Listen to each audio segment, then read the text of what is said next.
Alhamdulillah, wassalatu wassalamu ala rasulillah, nabiyina Muhammadin wa alihi wa sahbihi wa man walah. Asyhadu an la ilaha illallah wahdahu la syarikalah wa asyhadu anna Muhammadan abduhu wa rasuluh. Saudaraku, dari bagian tubuh kita, ada dua bagian tubuh yang banyak sekali memasukkan pelakunya ke dalam api neraka. Dalam hadis Rasulullah SAW ditanya tentang apa yang paling banyak memasukkan manusia ke dalam api neraka. Maka Rasulullah SAW bersabda, ya al-lisan wal farj, lidah dan kemaluan. Lidah, saudaraku, adalah merupakan anggota tubuh yang luar biasa. Kalau kita tidak menjaganya, akibatnya sangat fatal sekali. Apa itu, saudaraku sekalian? Hal-hal yang tentunya akan, kalau kita tidak menjaga lidah kita, lisan kita, akan menimbulkan kefatalan yang luar biasa. Yang paling besar, yaitu yang pertama adalah al-qaul ala Allah bighairi ilmin. Berbicara tentang Allah dan tentang agama Allah dengan tanpa ilmu. Seseorang berbicara tentang Allah, berbicara tentang syariat, berbicara tentang agama Allah subhanahu wa ta'ala, sama sekali tidak berdasarkan kepada ilmu Allah subhanahu wa ta'ala. Akibatnya apa? Banyak orang yang tersesat.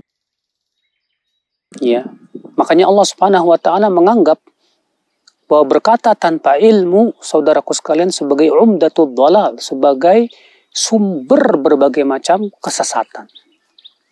Allah berfirman dalam surat Al-A'raf ayat 33.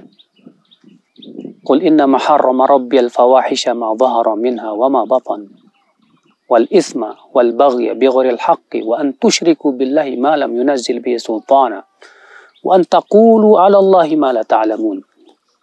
Katakan, sesungguhnya yang diharamkan oleh Rabbku adalah perbuatan fahisyah yang tampak maupun yang tersembunyi, dan dosa, dan berbuat zalim di muka bumi dengan tanpa hak, dan kamu mempersekutukan Allah subhanahu wa ta'ala dengan tanpa ilmu, ya, dan kamu berkata atas Allah dengan tanpa ilmu.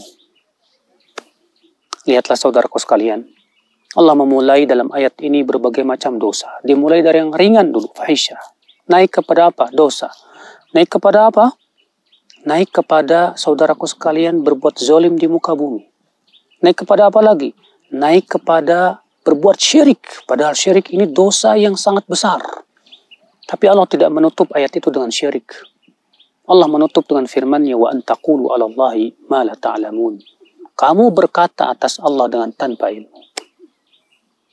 Itu menunjukkan lisan ini bahaya sekali. Munculnya kesyirikan, munculnya berbagai macam penyimpangan, kebid'ahan, kemaksiatan dari lisan. Maka dari itu kalau kita menjaga lisan, itu menjadi sumber kebaikan. Sebagaimana Rasulullah SAW bersabda kepada Mu'adz bin Jabal, beliau menjelaskan tentang apa saja yang bisa memasukkan pelakunya ke dalam surga. Yaitu beribadah kepada Allah saja dan menjauhkan kesyirikan, mendirikan sholat, membayar zakat, berpuasa Ramadan dan berhaji ke Baitullah. Kemudian Rasulullah menyebutkan tentang 3 pintu kebaikan. Yang pertama adalah sedekah, yang kedua adalah berpuasa, dan yang ketiga adalah sholat malam. Kemudian Rasulullah SAW menjelaskan tentang kepala urusan, demikian pula tiangnya dan puncaknya. Kepala urusan itu adalah Islam, tiangnya adalah sholat, dan puncaknya adalah jihad, kata Rasulullah. Kemudian Rasulullah mengakhiri hadis itu dengan sabdanya, maukah aku beritahu kepadamu, hai Mu'adz, tentang kunci semua itu. Kunci semua yang telah disebutkan itu apa? Kata Mu'adz, wahai Rasulullah, apa kuncinya? Maka Rasulullah memegang lisannya sambil berkata, kuffa alaika hadha. Tahan ini.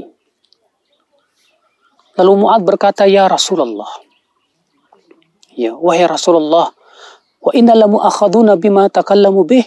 Apakah kita akan disiksa hanya karena ucapan kita? Apa kata Rasulullah SAW? Thaqilatka ummuka ya Mu'adz. Bagaimana kamu ini, hai Mu'adz?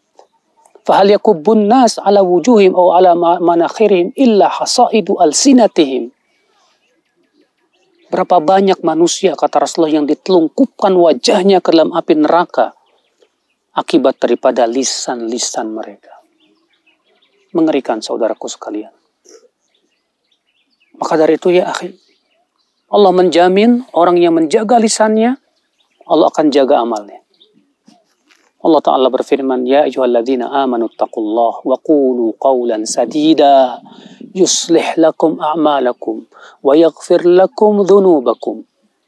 Hai orang-orang yang beriman, bertakwalah kamu kepada Allah dan ucapkanlah dengan ucapan yang baik. Apa balasannya? Yuslih lakum a'malakum, niscaya Allah akan perbaiki amalan kamu. Wa yaghfir lakum dhunubakum, dan Allah akan ampuni dosa kamu. Subhanallah. Rupanya ketika kita menjaga lisan kita, kita tidak mengucapkan kecuali kebaikan, saudaraku sekalian. Saat itu Allah berikan kepada kita 2 pahala yang besar. Yang pertama, Allah perbaiki amalan kita. Yang kedua, Allah ampuni dosa kita. Luar biasa. Allahu Akbar. Subhanallah. Maka dari itulah Rasulullah SAW sabda, Man kana yu'minu billahi wal yawmil akhir, falyakul khairan aw liyasmut. Barang siapa yang beriman kepada Allah dan kehidupan akhirat, hendaklah ia berkata baik atau diam. Semoga kita termasuk orang-orang yang bisa menjaga lisan kita, saudaraku. Semoga kita tidak termasuk orang yang dimasukkan ke dalam neraka akibat lisan-lisan kita. Sungguh bahagia orang yang bisa menjaga lisannya. Sungguh beruntung orang yang ketika mau berbicara dia pikirkan terlebih dahulu apakah yang dia ucapkan ini diridhoi oleh Allah atau tidak. Wabillahi taufiq. Assalamualaikum warahmatullahi wabarakatuh.